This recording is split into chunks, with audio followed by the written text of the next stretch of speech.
Les maladies cardiovasculaires sont la première cause de décès dans le monde, plus que le cancer, plus que les accidents, plus que tout le reste. Et pourtant, 80% d'entre elles sont évitables. Et ça, je le vois concrètement tous les jours. En tant que pharmacienne, j'ai vu passer des centaines de patients chaque semaine avec des ordonnances pour le cœur, des statines, des antihypertenseurs et des anticoagulants. Et ce qui m'a toujours frappé, c'est que très peu d'entre eux savaient que certains aliments qu'ils mangeaient chaque jour aggravaient leur situation. Des aliments qu'ils consommaient en toute confiance, parfois même en pensant protéger leur cœur. Et la raison pour laquelle ces gens se trompent, c'est qu'on leur a répété pendant des dizaines d'années que le gras était l'ennemi numéro 1 de leur cœur. Mais figurez-vous que c'est probablement l'une des plus grandes simplifications en nutrition. Parce que le gras en lui-même n'est pas le problème. Ce qui abîme réellement vos artères, c'est un enchaînement très précis. D'abord, vos vaisseaux sanguins subissent des micro-dommages à l'intérieur. Ensuite, votre corps envoie du cholestérol pour réparer. Et quand cette réparation se fait en boucle encore et encore, parce que les dommages ne s'arrêtent jamais, c'est là que les plaques se forment et que vos artères se bougent progressivement. Et la question que personne ne se pose, c'est qu'est-ce qui cause ces micro-dommages en premier lieu? Et pour répondre à cette question, je dirais qu'il y a 3 coupables principaux. Et les 7 aliments qu'on va voir aujourd'hui ont tous un point commun. Ils déclenchent au moins un de ces 3 mécanismes. Certains les déclenchent même tous les 3 en même temps. Du coup, si ce sujet vous intéresse, ce que je vous propose, c'est de les découvrir ensemble au fur et à mesure, du moins dangereux au plus dangereux.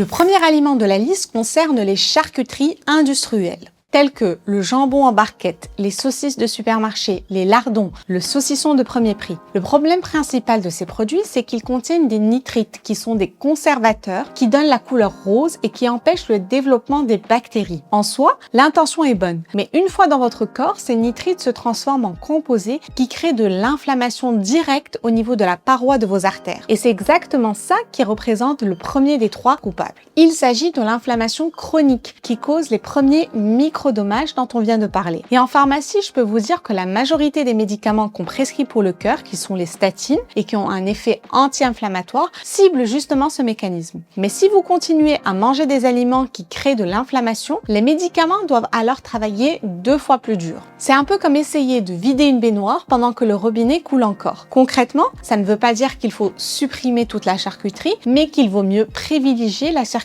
artisanale, sans nitrate ajouté, et limiter ça à 2 ou 3 fois par semaine. Le deuxième aliment concerne le pain blanc et plus largement les glucides raffinés, tels que la baguette blanche, les pâtes blanches, le riz blanc, les viennoiseries. Et je sais que ça fait un peu mal parce que la baguette, c'est sacré, mais laissez-moi vous expliquer ce qui se passe dans votre corps quand vous mangez du pain blanc. Le pain blanc a un index glycémique très élevé. Ça veut dire qu'il fait monter votre glycémie très vite et très haut. Votre pancréas doit alors libérer beaucoup d'insuline d'un coup pour faire baisser tout ce sucre dans le sang. Et si vous faites ça tous les jours, à chaque repas, pendant des années, votre corps finit par devenir moins sensible à l'insuline. C'est ce qu'on appelle la résistance à l'insuline qui représente notre deuxième coupable. La résistance à l'insuline, c'est exactement ce qui mène au prédiabète et au diabète de type 2. Et ce que beaucoup de gens ne savent pas, c'est que la résistance à l'insuline ne se contente pas de dérégler votre glycémie, elle crée aussi de l'inflammation dans vos artères et elle augmente vos triglycérides. Elle fait en fait les deux en même temps. Et ce que beaucoup de gens ignorent, c'est que quand on raffine la farine, on enlève tout ce qui est intéressant, tel que les fibres, les vitamines, le magnésium. Ce qui reste, c'est juste de l'amidon presque pur. Or, pour votre corps, l'amidon, c'est comme du sucre. Du coup, concrètement, ce que je vous recommande, c'est de remplacer le pain blanc par du pain complet au levain, car le vin va faire baisser l'index glycémique et les fibres du complet vont ralentir l'absorption. Et ce changement tout simple va faire toute la différence. Mais accrochez-vous, parce que le prochain aliment, c'est celui qui m'énerve le plus. C'est un aliment qui se cache dans des centaines de produits et que personne ne soupçonne. Le troisième aliment concerne le sucre ajouté. Et quand je dis sucre ajouté, je ne parle pas forcément du sucre que vous mettez vous-même dans votre café, je parle du sucre qu'on ajoute dans des produits industriels, sans que vous le sachiez, tels que les sauces tomates, les céréales du matin, les yaourts aux fruits, les jus de fruits en briques, les plats préparés. Et le problème avec le sucre, c'est qu'il alimente directement la résistance à l'insuline dont on vient de parler. Mais il fait aussi autre chose de très dangereux. Le sucre en excès crée ce qu'on appelle du stress oxydatif, qui représente justement notre troisième coupable. Ce Ce qui se passe, c'est que les molécules de sucre en trop dans votre sang sont très réactives. Elles s'attaquent aux protéines et aux graisses et elles les abîment. C'est ce qu'on appelle la glycation. Et ce processus attaque directement les parois de vos artères. Donc, avec le sucre, ce qui se passe, c'est que vous aurez les trois coupables en même temps. L'inflammation, la résistance à l'insuline et le stress oxydatif. Et il y a un piège énorme avec les jus de fruits. Beaucoup de gens pensent que le jus d'orange en brique, c'est sain parce que c'est du fruit. Mais quand vous enlevez la fibre du fruit et que vous ne gardez que le jus, ce que vous avez, c'est essentiellement de l'eau sucrée. Car pour rappel, un verre de jus d'orange industriel contient autant de sucre qu'un verre de soda. Concrètement, ce que je vous recommande, c'est de réduire tout ça progressivement. Essayez de remplacer les boissons sucrées par de l'eau ou du thé vert et apprenez à repérer le sucre sous ses différents noms sur les listes d'ingrédients, tels que sirop de glucose fructose, dextrose, maltodextrine, sucre inverti. Tout ça constitue du sucre, peu importe le nom. Et d'ailleurs, le prochain aliment pourrait vous surprendre car c'est un aliment qu'on a tendance à recommander depuis des années comme étant meilleur pour le cœur, alors que les études montrent que c'est souvent l'inverse. Ce quatrième aliment concerne la margarine et plus largement les graisses trans artificielles. Pendant des années, on vous a peut-être dit de remplacer le beurre par de la margarine pour protéger votre cœur. Et figurez-vous que c'est l'un des pires conseils nutritionnels qu'on ait pu vous donner. Car la plupart des margarines sont fabriquées à partir d'huile végétale qu'on a solidifiée par un procédé chimique appelé hydrogénation partielle. Et ce procédé crée des graisses trans qui sont des molécules que votre corps ne reconnaît pas bien. Elles s'intègrent dans les membranes de vos cellules, y compris les cellules de vos artères, et elles perturbent leur fonctionnement. Elles augmentent aussi votre mauvais cholestérol qu'on appelle le LDL, elle baisse votre bon cholestérol qu'on appelle le HDL et elle crée de l'inflammation. Donc en gros, la margarine est en quelque sorte le seul aliment de cette liste qui coche les trois coupables à un niveau aussi élevé. Les graisses trans sont tellement toxiques que l'Organisation mondiale de la santé, OMS, a lancé un programme mondial pour les éliminer de l'alimentation. D'ailleurs, plusieurs pays les ont déjà interdites. Mais attention, les graisses trans ne se cachent pas que dans la margarine. Vous pouvez également les retrouver dans les viennoiseries industriels, les biscuits, les pâtes à tartiner, les plats préparés. En fait, dès que vous voyez le mot hydrogéné ou partiellement hydrogéné sur une liste d'ingrédients, c'est qu'il y a des graisses trans. Du coup, ma recommandation, si vous voulez faire une tartine, il vaut mieux privilégier le beurre bio, de bonne qualité, qui sera un bien meilleur choix. Et pour la cuisson, ma recommandation est d'utiliser de l'huile d'olive vierge extra.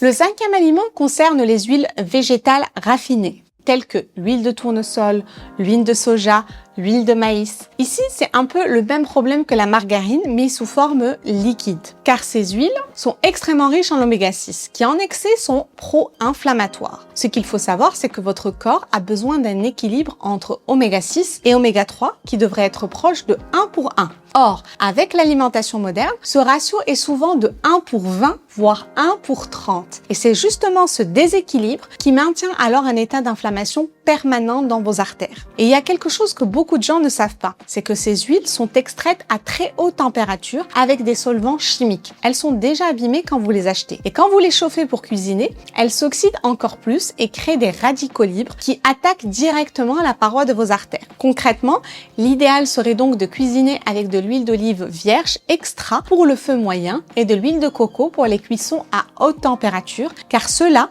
sont des graisses stables qui résistent à la chaleur. Et au fait, si tout ce qu'on vient de voir vous fait réaliser que peut-être vous avez des habitudes alimentaires à revoir, sachez que j'ai créé un bilan nutritionnel gratuit. C'est un questionnaire qui vous prendra moins de 3 minutes, qui pourra vous donner un score personnalisé sur vos habitudes et des recommandations adaptées à votre situation. Je vous mets le lien en description où vous pouvez également commenter le mot bilan et je vous l'enverrai directement.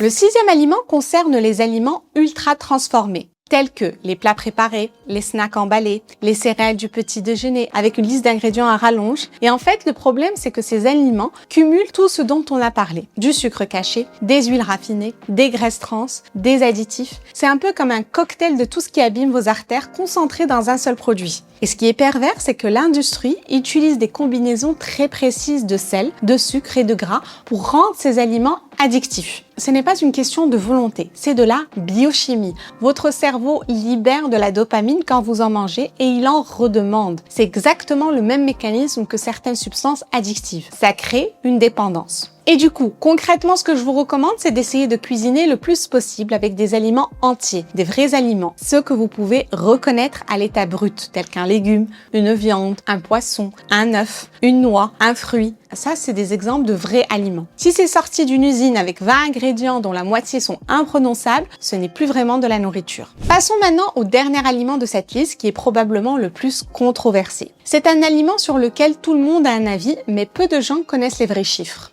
Le 7e aliment concerne l'alcool en excès. On a longtemps dit qu'un verre de vin rouge par jour protégeait le cœur grâce au polyphénol et au resveratrol. Et c'est vrai que ces molécules ont des propriétés antioxydantes intéressantes. Mais ce qu'on oublie de dire, c'est que l'alcool lui-même est une toxine. Il augmente votre tension artérielle, il crée de l'inflammation en forte dose, il endommage directement le muscle cardiaque. Et en tant que pharmacienne, il y a quelque chose qui me frappe régulièrement. Des patients viennent avec une ordonnance d'antihypertenseurs pour faire baisser leur tension et en même temps, ils boivent 2 ou 3 verres d'alcool par jour qui la font remonter. Le médicament, du coup, ce qu'il fait, c'est qu'il lutte dans un sens, mais l'alcool pousse dans l'autre. Et le patient ne comprend pas pourquoi sa tension ne se stabilise pas. Même chose avec les statines. Les statines font baisser le cholestérol et les triglycérides, mais l'alcool, lui, le fait remonter. Du coup, si vous prenez un médicament pour le cœur et que vous buvez régulièrement, demandez à votre pharmacien ou à votre médecin quel est l'impact réel de l'alcool sur votre traitement. Voilà, j'espère que ces informations vous seront utiles, que vous avez pu apprendre de nouvelles choses. Si c'est le cas, n'hésitez pas à me le dire en commentaire. Et si ce sujet vous a intéressé, il y a de fortes chances que cette vidéo juste ici vous plaise également, ou je vous retrouve juste après.